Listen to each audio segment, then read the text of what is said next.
ஜனவரி 7, 2009 ஒட்டுமொத்த Sydney cricket ground ஆடியன்ஸும் ஒரு south African கேப்டனுக்கு எழுந்து நின்று கை தட்டுறாங்க. எதுக்கு?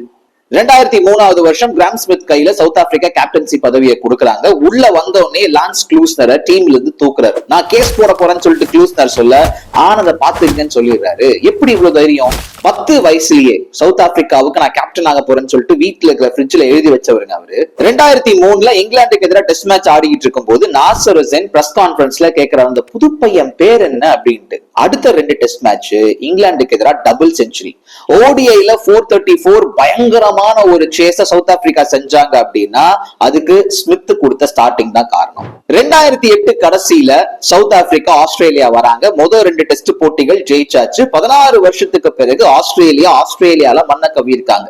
3வது டெஸ்ட் போட்டியோட 2வது நாள் மிச்சல் ஜான்சன் பந்தை விட்டு ஏத்துறாரு. நம்ம ஸ்மித்தோட லெப்ட் ஹேண்ட உடைகிறாரு. கட்டுக்கிட்டுலாம் போட்டாச்சு.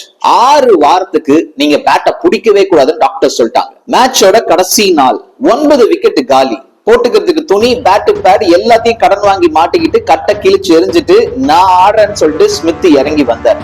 அதுக்குதான் அந்த அப்ளாஸ்.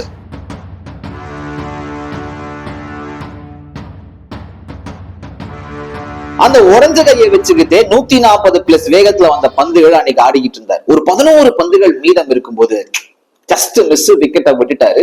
ஆனா தலை சிறந்த டெஸ்ட் கேப்டன்கள் வரிசையில ஸ்மித்துக்கு என்னைக்குமே இடம் இருக்கும்.